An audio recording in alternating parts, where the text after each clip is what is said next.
So hi. So ನಾನು ಹೋಗ್ತಾ ಇದ್ದೀವಿ ಇವತ್ತು ಈವ್ನಿಂಗ್ ಟೈಮು ಔಟ್ಸೈಡು. ನಮ್ಮ ಸಿಸ್ಟರ್ಸ್ ಎಲ್ಲ ನಾವು ಹೋಗ್ತಾ ಇದ್ದೀವಿ.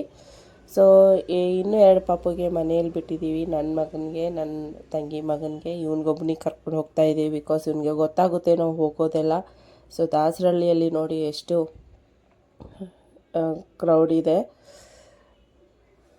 ಸೊ ಸಂಡೇ ಬೇರೆ ಆ್ಯಂಡ್ ಅದರಲ್ಲಿ ವೀಕೆಂಡಲ್ಲಿ ದಾಸರಳ್ಳಿಯಲ್ಲಿ ಈ ಥರನೇ ಇರುತ್ತೆ. ಆ್ಯಂಡ್ ಇವತ್ತು ಮದರ್ಸ್ ಡೇ ಬೇರೆ. ಸೊ ನಮ್ಮ ಮಗನ ಸ್ಪೆಷಲ್ ಏನಾದರೂ ಮಾಡೋಣ ಅಂತ ಯೋಚನೆ ಮಾಡ್ತಾಯಿದ್ವಿ. ಸೊ ಇಲ್ಲಿ ದಾಸರಳ್ಳಿಯಲ್ಲಿ ಒಂದು ನ್ಯೂ ಆಗಿ ಏನೋ ಗ್ರ್ಯಾಂಡ್ ಓಪನಿಂಗ್ ಆಗ್ತಾಯಿತ್ತು.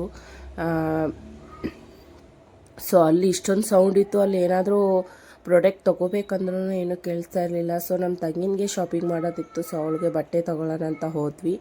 ಆ್ಯಂಡ್ ಅವಳಿಗೆ ಇಲ್ಲಿ ಬ್ಯಾಗ್ ಇಷ್ಟ ಆಯಿತು. ಸೊ ಬ್ಯಾಗ್ ತೊಗೊಂಡ್ವಿ ಇಲ್ಲಿ. ಸೊ ಅಲ್ಲಿ ಸೌಂಡಿಗೆ ನಾವೊಂದು ಕೇಳ್ತಾ ಇದ್ದೀವಿ, ಅವರೊಂದು ಆನ್ಸರ್ ಮಾಡ್ತಾಯಿತ್ತು. ಅಷ್ಟು ಸೌಂಡ್ ಇತ್ತು. ಬಿಕಾಸ್ ಇಲ್ಲಿ ಅಪೋಸಿಟೇ ಇತ್ತು. ಸೊ ಅವ್ರದ್ದು ನೋಡಿ ಎಷ್ಟು ಜೋರಾಗಿ ಬಾರಿಸ್ತಾಯಿದ್ರು.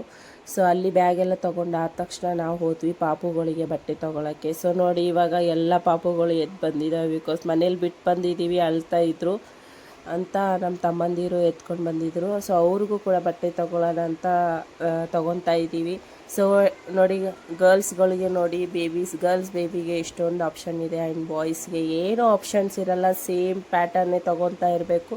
ಸೊ ಫೈನಲಿ ಅವ್ರದ್ದು ಬಟ್ಟೆ ತೊಗೊಂಡು ಇವಾಗ ನಾವು ಫುಲ್ಲು ದಾಸರಳ್ಳಿ ಸುತ್ತಾಡಿ ಸುಸ್ತಾಗ್ತಾಯಿತ್ತು. ಸೊ ಸ್ವಲ್ಪ ತಣ್ಣಗೆ ಕೊಡೋಣ, ಸಮ್ಮರ್ ಬೇರೆ, ಸ್ವಲ್ಪ ತಣ್ಣಗೆ ಕುಡಿಯೋಕ್ಕಂತೂ ಆಸೆ ಆಗಿಬಿಡುತ್ತೆ. ಸೊ ನಾವಿಲ್ಲಿ ಜ್ಯೂಸ್ ಕುಡಿಯೋಕ್ಕೆ ಬಂದಿದ್ವಿ. ಸೊ ನಮ್ಮ ತಂಗಿಗೆ ರೇಗಿಸ್ತಾ ಇದ್ವಿ. ಸೊ ಅವ್ನು ನೋಡಿ ಅಲ್ಲಿ ಹೋಗಿ ಕುತ್ಕೊಂಡಿದ್ದಾನೆ. ನಿನಗೆ ಯಾವುದು ಗ್ಲಾಸ್ ಸೈಜ್ ಬೇಕು ಅಂತ ಅವಳಿಗೆ ರೇಗಿಸ್ತಾ ಇದ್ವಿ. ಸೊ ಅದಕ್ಕೆ ಅವಳು ನೋಡಿ ಕ್ಯಾಮ್ರಾನೇ ಕ್ಲೋಸ್ ಮಾಡ್ತಾಯಿದ್ಲು. ಸೊ ಎಲ್ಲರೂ ಜ್ಯೂಸ್ ಕೊಡ್ಬಿಟ್ಟು ತಣ್ಣಗಾಗಿ. ನಾವು ರೆಗ್ಯುಲರ್ ಕುಡಿಯೋದು ಇಲ್ಲೇ. ಸೊ ಅದರೊಳಗಡೆ ಬ್ಲ್ಯಾಕ್ ಪೇಪರು ಮತ್ತು ಸಾಲ್ಟು ಅಂತ ಹಾಕ್ಕೊಂಡು ಕುಡಿತಿದ್ರೆ ತುಂಬ ಟೇಸ್ಟಾಗಿರುತ್ತೆ. ಸೊ ಎಲ್ಲರೂ ಹಾಕ್ಕೊಂಡ್ಬಿಟ್ಟು ನಾನು ನನ್ನ ತಮ್ಮ ಚೀಯರ್ಸ್ ಮಾಡಿಬಿಟ್ಟು ಕುಡಿತಾ ಇದ್ವಿ. ಸೊ ಇವಳು ನೋಡಿ 2 ಗ್ಲಾಸ್ ಕುಡಿದ್ಬಿಟ್ಲು ಅಂತ ಅಂದ್ಕೊಬೇಡಿ. ಯಾಕಂದರೆ ಅವ್ನ ಮಗ ಫಿಟ್ಟಿದ್ದ ಅದೇ ಕುಡಿತಾ ಅವಳು ಕುಡಿದ್ಲು. ಅವಳು ಇವಾಗ ಅದೇ ಹೇಳ್ತಾ ಇದ್ಲು, ನೋಡಿದವರೆಲ್ಲ ವಿಡಿಯೋ ನಾನು 2 ಕೊಡ್ತಿದ್ದೀನಿ ಅಂತ ಅಂದ್ಕೊತಾರೆ ಅಂತ. ಸೊ ಅದಕ್ಕೆ ಕ್ಲಿಯರ್ ಮಾಡಿಬಿಟ್ಟೆ. ಆ್ಯಂಡ್ ನಾವು ಇಲ್ಲಿ ಕೇಕ್ ತೊಗೊಳಕ್ಕೆ ಬಂದಿದ್ವಿ. ನಾವು ಬ್ಲ್ಯಾಕ್ ಫಾರೆಸ್ಟ್ ಬಿಟ್ಟು ಯಾವ ಕೇಕು ನಾನು ಇನ್ನೂವರೆಗೂ ಟೇಸ್ಟ್ ಮಾಡಿಲ್ಲ, ನನಗೆ ಇಷ್ಟನೂ ಆಗಲ್ಲ. ಆ್ಯಂಡ್ ಇವಾಗ ಇಲ್ಲಿ ಇರಲಿಲ್ಲ, ಇವತ್ತು ಮದರ್ಸ್ ಡೇ ಬೇರೆ. ಸೊ ಅದಕ್ಕೆ ನಾವು ಇವತ್ತು ಬಟರ್ ಸ್ಕೋಚ್ ತೊಗೊಂಡಿದ್ದೀವಿ ಫ್ಲೇವರು. ಸೊ ಮಮ್ಮನಿಗೋಸ್ಕರ ಹೆಸರೆಲ್ಲ ಹಾಕಿಬಿಟ್ಟು ಆ್ಯಂಡ್ ನಾವು ಮತ್ತೆ ಇವಾಗ ಬಂದ್ವಿ ನಮ್ಮ ಸಿಸ್ಟರ್ಗೋಸ್ಕರ ಬಟ್ಟೆ ತೊಗೊಳಕ್ಕೆ. ಸೊ ಅವರು ಇಲ್ಲಿ ಯಾವಾಗೂ ಬೆಂಗಳೂರು ಬಂದರೆ ಇಲ್ಲೇ ಶಾಪಿಂಗ್ ಮಾಡಿಕೊಂಡೇ ಹೋಗ್ತಾರೆ. ಬಿಕಾಸ್ ಅವಳಿಗೆ ಇಲ್ಲಿಂದನೇ ಎಲ್ಲ ಇಷ್ಟ ಆಗುತ್ತೆ ಅಂತ ಅವ್ರದ್ದೆಲ್ಲ ಶಾಪಿಂಗ್ ಮುಗಿಸ್ಕೊಂಡು ಇವಾಗ ನಮ್ಮಮ್ಮಂದು ಮದರ್ಸ್ ಡೇ ನಾವು ಸೆಲೆಬ್ರೇಷನ್ ಮಾಡ್ತಾ ಇದ್ದೀವಿ.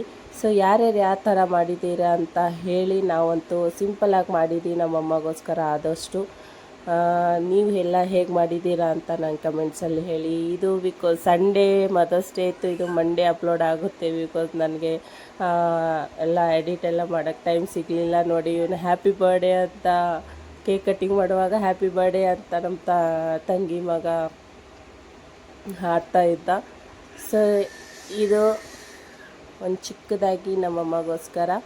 ಸೊ ಯಾವಾಗೂ ಮಾಡಬೇಕು ಅಂತ ಏನಿಲ್ಲ, ಮಮ್ಮಿಗೋಸ್ಕರ ಯಾವಾಗಲೂ ನಾವು ಸೆಲೆಬ್ರೇಟ್ ಮಾಡ್ಬೋದು. ಇದು ಜಸ್ಟ್ ತೋರ್ಸೋಕ್ಕಷ್ಟೇ ಅಂತ ಹೇಳ್ಬೋದು. ಅಮ್ಮನಿಗೋಸ್ಕರ ಯಾವಾಗಾದರೂ ಸ್ಪೆಷಲೇ ಇರುತ್ತೆ ನಮಗೋಸ್ಕರ ಮಕ್ಕಳಿಗೆ. ಸೊ ಅದಾದಮೇಲೆ ನೋಡಿ ನಾವೆಲ್ಲ ಕೇಕ್ ತಿಂತಾ ಇದ್ದೀವಿ.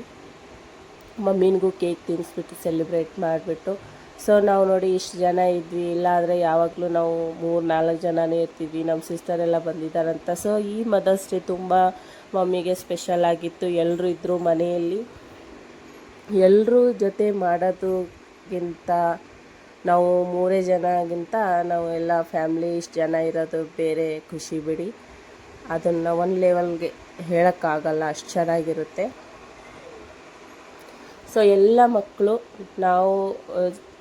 ಮಕ್ಕಳು ಕಲಿತು ನಮ್ಮಮ್ಮನಿಗೆ ಮಾಡಿದ್ವಿ. ಯಾಕಂದರೆ ಇಲ್ಲಿ ನಮ್ಮಮ್ಮ ನಗ್ತಾಯಿದ್ರು ವಿಡಿಯೋ ಮಾಡುವಾಗ. ಯಾಕಂದರೆ ಒಂದು ಫೋಟೋ ತೊಗೊಂಡಿಲ್ಲ. ನನ್ನ ಫೋನೇ ಚೆನ್ನಾಗಿರೋದು ಫೋಟೋ ತೆಗೆಯೋಕ್ಕೆ. ಇನ್ನು ಬರೀ ನಾನು ಮಾತ್ರ ಬರೀ ವಿಡಿಯೋ ಮಾಡಿದ್ದೀನಿ, ಅವ್ರು ಬೇರೆ ವಿಡಿಯೋ ಫೋಟೋ ಇದ್ದಾಳೆ ಅಂತ ಫೋರ್ಸ್ ಕೊಡ್ತಾ ಇದ್ದಾರೆ. ಬಟ್ ನಾನು ಇಲ್ಲಿ ಬರೀ ಜಸ್ಟ್ ವಿಡಿಯೋ ಮಾಡ್ತಾಯಿದ್ದೆ. ಸೊ ಈ ವ್ಲಾಗ್ ನಿಮ್ಗೆ ಇಷ್ಟ ಆದರೆ ನನಗೆ ಸಬ್ಸ್ಕ್ರೈಬ್ ಮಾಡಿ ಆ್ಯಂಡ್ ಫಾಲೋ ಮಾಡಿ. ಹೇಗಿತ್ತಂತ ಕಮೆಂಟಲ್ಲಿ ಹೇಳೋದು ಮರಿಬೇಡಿ. Boy and take care.